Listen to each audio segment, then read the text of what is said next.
Hi guys, Jeff Hewson here again from Century 21. I am with Paul and David from CannaNavigators in Canada here in Ontario, a local cannabis company. We're going to chat about their business a little bit. So I'm going to start with Paul. Paul, how'd you Sure. guys get into the industry? Well, I was actually in automotive manufacturing for better part of 17 years, and I had an opportunity to join Up Cannabis in Brantford, actually, through a colleague of mine that had worked with me, and she became the head grower. She's more like a scientist to me, and so they were looking for a director of operations there for one of their manufacturing plants, and so I decided to take the opportunity, and that's how I got into the cannabis space from a really heavily regulated environment to, I guess now also another heavily Yeah, regulated, but just in a different stream, and just yeah. kind of wanted to bring that same kind of manufacturing know-how from an older industry to something new and that's just starting up, which was really exciting as well. Yeah, you take your knowledge and put it into the new business, regulated, and it's regulated, and yeah, you move forward. Good for you. Yeah, thanks. And how about you, David? Yeah, I mean, my entry point was a little different, and my background is different to Paul's. I was a security professional my whole career. I spent 20 years working with a company called Cadillac Fairview. They own Oh the yeah, E-Center and a lot of the large shopping malls and office buildings. I was their global director of security. And then I left them in 2010 to do consulting in the security area.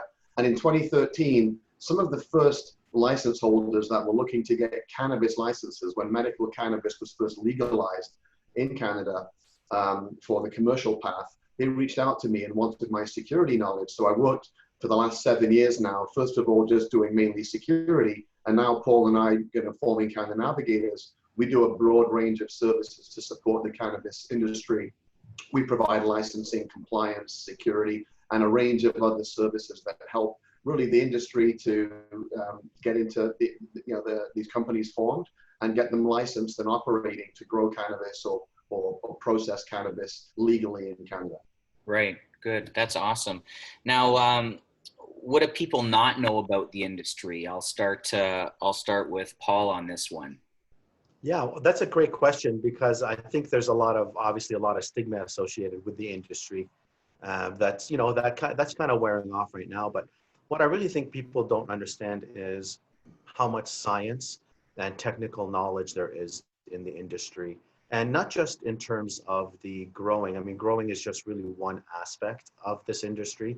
It's everything that's related to it, the technology to facilitate the grow, to facilitate speed of manufacturing, and then all the post growing activities like research and development and analytical testing, and as well as further processing and refinement. And now with the edibles regulations that's come out, I think people get the impression that this is run by a bunch of growers, that not a very tightly technical industry. But I have to say that I've been incredibly impressed. There is just as much technology in this industry and in the producing a good product as there is in any kind of other high stakes manufacturing. It's really quite impressive. Like say automotive, where your technical background's from, right? That's right. Yeah. Yeah. Yeah. It's really, really quite impressive how much, and just on the periphery, the suppliers and the people designing equipment around that is really, really quite something to see. Yeah, very interesting. And what's your take on it, David? Yeah, I think there's a couple of things. I mean, I think that a lot of people don't know just the power of the plant. Like I was not very savvy about cannabis, etc., up until the point of really getting involved in this industry and just seeing and hearing the stories of people whose lives have been altered, whose lives have been saved in many cases by this plant, whether it's people that have certain types of ailments, children with certain types of seizures and things that have been untreatable with conventional medicine, folks that have got nervous dispositions, that have got PTSD, a wide range, Parkinson's, and on you go. And just to see the amazing results that people achieve from this plant. And really, it's also, I think it's an economic opportunity for Canada. It's something that we've seen, like suppressing the black market is certainly something that I think people don't think about every day. And the idea of having a legal industry where the plant is harnessed in the right way to do good, it's grown in a good environment, it's conducive for consumption. But secondly, it's providing a lot of jobs. to people, whether it's Yeah. growing, processing. So overall, I think it's a benefit to the Canadian economy, and I think some people maybe don't quite fully grasp that.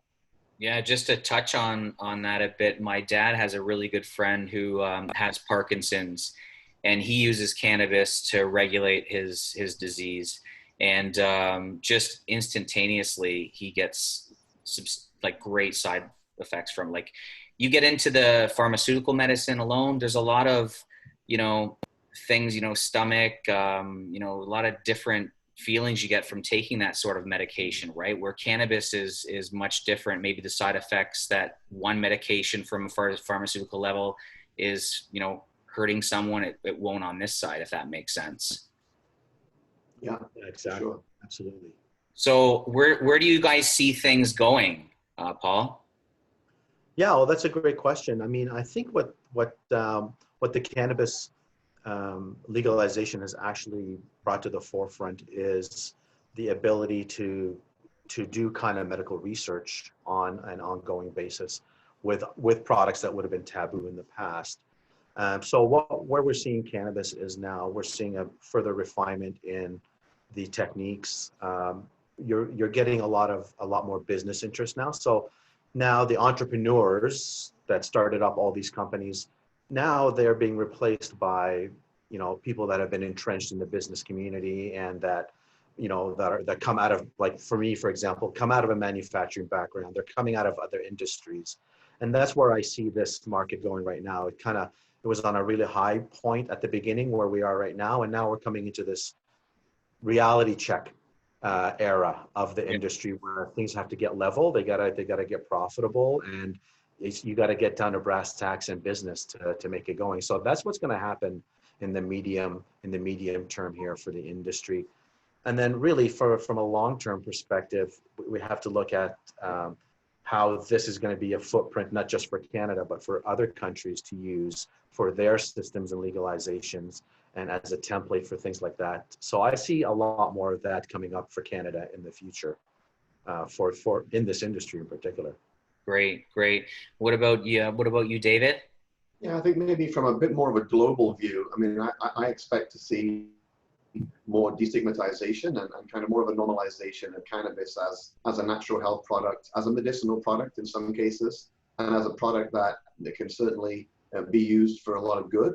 At the same time, cannabis is safer than alcohol when you consume that in an adult use or recreational environment. So there's a lot of reasons why I believe we will see a gradual normalization of cannabis. I think Canada was really the first G7 country to legalize adult use of cannabis in the country. I think we're going to see other countries follow suit ultimately.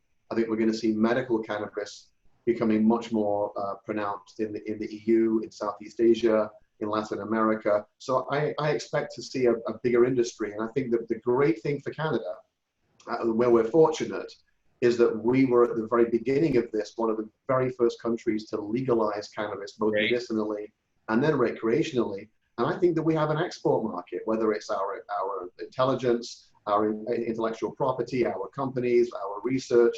There's a very significant economic opportunity for Canada. And I think that's lost on some people. And I really hope that becomes more apparent and is harnessed by our government as a real export commodity for the country. Yeah, absolutely. I agree. Now, why Southern Ontario? Paul? Oh, well, I mean, let's just talk per capita.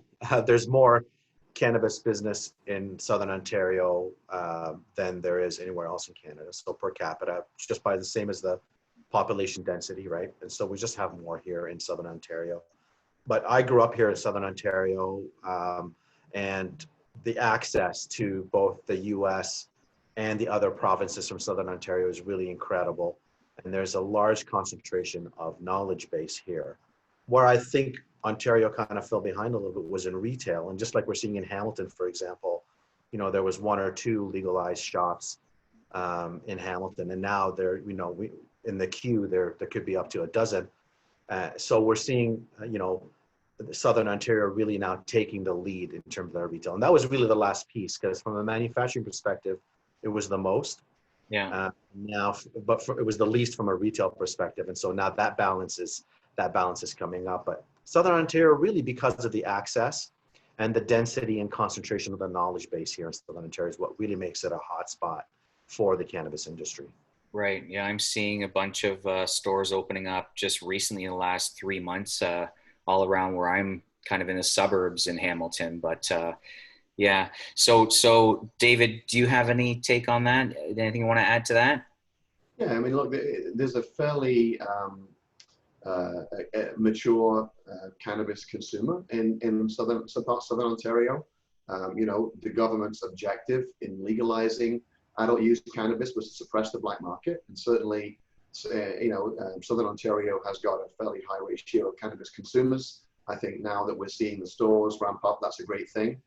We have proximity to the GTA, which is where some of the research bases are, the universities, etc., in Southern Ontario are top of their field. And then the agricultural belt here, right? We have in Southern Ontario, we have the Leamington area, which has got a lot of cannabis companies working. They've got a greenhouse area, Simcoe County, some of the outdoor cultivation, and then into the Niagara region. You know, that when you look at those areas, there's a lot of agriculture now, whether it's doing industrial hemp or whether it's doing cannabis, indoor or outdoor growing. There's a lot of production taking place in those areas. And Southern Ontario has kind of become one of the cultivation hotbeds really in North America for legal cannabis. Yeah. Well, thank you for that. So guys, thanks for all the information. People updating with their knowledge. Paul and David are at Canna. How do you pronounce it again? It's CannaNavigators. CannaNavigators. I always stumble on that. It's okay. So thanks, guys, for your interview. Guys, we're going to put the website link below. And any further questions, feel free to do a direct message. Thanks for watching. Thanks. Bye, guys. That's great, Jeff. Thank you. Cheers.